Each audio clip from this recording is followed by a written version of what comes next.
जय श्री कृष्ण भक्तजनों। तो अब वैशाख मास के दूसरा महात्म सुनिए, जिसमें गंगा जी का वर्णन है और आगे की कथा आप श्रवण कीजिए। पसंद आए तो प्लीज़ लाइक शेयर सब्सक्राइब भी कीजिए। यह वैशाख मास का महीना उपस्थित है जो भगवान लक्ष्मीपति को अत्यंत प्रिय है। इसकी भी आज शुक्ल सप्तमी है। इसमें गंगा का स्नान अत्यंत दुर्लभ है। पूर्व काल में राजा जहन्नु ने वैशाख शुक्ला सप्तमी को क्रोध में आकर गंगा जी को पी लिया था और फिर अपने दाहिने कान के छिद्र से उन्हें बाहर निकाला था।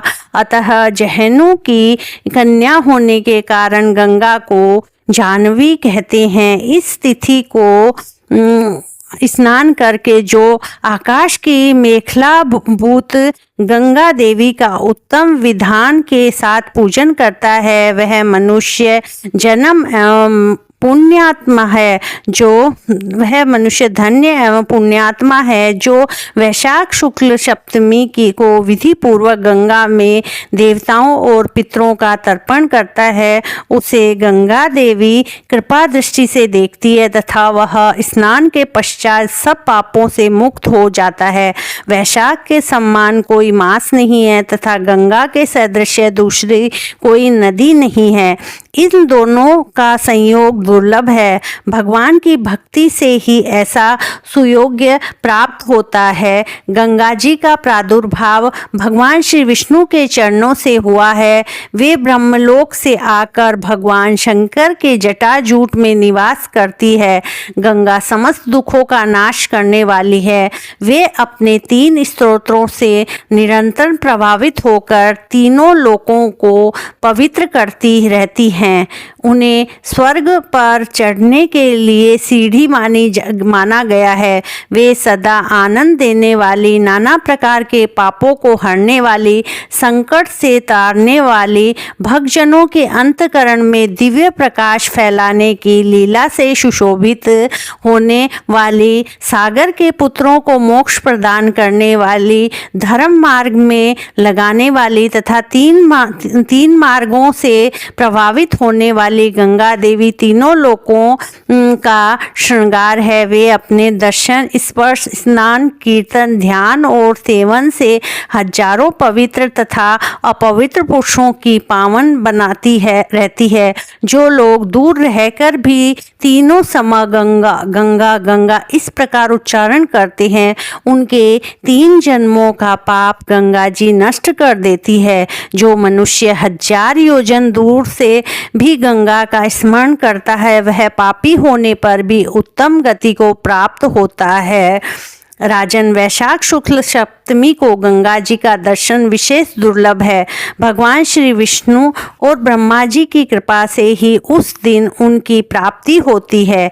माधव, वैशाख के सम्मान मोहन महीना और माधव विष्णु के समान कोई देवता नहीं है, क्योंकि पाप के समुद्र में डूबते हुए मनुष्य के लिए माधव ही जहाज का काम देते हैं। माधव मास में जो भक्ति पूर्वक दान, जप, हवन और स्नान आदि शुभ कर्म किए जाते हैं, उनका पुण्य अक्षय तथा 100 करोड़ गुना अधिक होता है। जिस प्रकार देवताओं में विश्वात्मा भगवान नारायण देव श्रेष्ठ हैं, जैसे जप करने योग्य मंत्रों में गायत्री सबसे उत्कृष्ट है, उसी प्रकार नदियों में गंगा जी का स्थान सबसे ऊंचा है। जैसे संपूर्ण स्त्रियों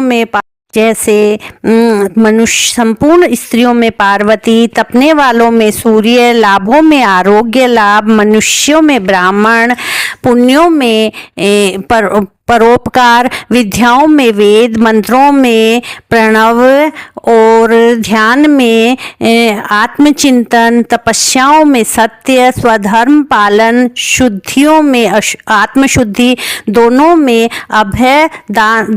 अभय दान तथा गुणों में लोभ का त्याग ही सबसे प्रधान माना गया है। उसी प्रकार सब मासों में वैशाख मास अत्यंत श्रेष्ठ है।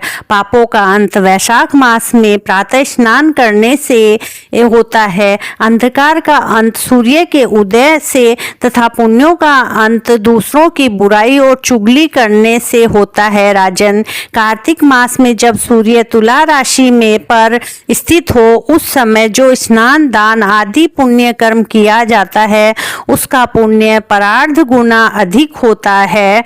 माघ मास में जब मकर राशि पर सूर्य हो तो कार्तिक की अपेक्षा भी 1000 गुना उत्तम फल होता है और वैशाख मास में मेष की संक्रांति होने पर माघ में से 100 गुना अधिक पुण्य होता है। वे ही मनुष्य पुण्यात्मा और धन्य है जो वैशाख में प्रातःकाल स्नान करके विधि विधान से भगवान लक्ष्मीपति की पूजा करते हैं। वैशाख मास में सवेरे का स्नान यज्ञ दान उपवास हविष्य भक्षण तथा ब्रह्मचर्य का पालन ये महान पातकों का नाश करने वाला है। राजन, कलयुग में वैशाख की महिमा गुप्त नहीं रहने पाएगी क्योंकि उस समय वैशाख स्नान का महात्म्य अश्वमेध यज्ञ के अनुष्ठान से भी बढ़कर है। कलयुग में पावन अश्वमेध यज्ञ का अनुष्ठान नहीं हो सकता। उस समय वैशाख मास का स्नान ही अश्वमेध यज्ञ के सम्मान विहित है। कलयुग के अधिकांश मनुष्य पापी होंगे, उनकी बुद्धि पाप में ही आसक्त होगी, अतः वे अश्वमेध यज्ञ के पुण्य को जो स्वर्ग और मोक्ष रूप फल प्रदान करने वाला है नहीं जान सकेंगे। उस समय के लोग अपने पापों के कारण नरक में पड़ेंगे। अतः कलयुग के लिए अश्वमेध यज्ञ का प्रचार कम कर दिया गया और उसके स्थान पर वैशाख मास के स्नान का विधान किया गया है। तो भक्तजनों, आज का अध्याय यहीं समाप्त होता है। आगे का अध्याय सुनने के लिए आप मेरे चैनल से जुड़े रहिए।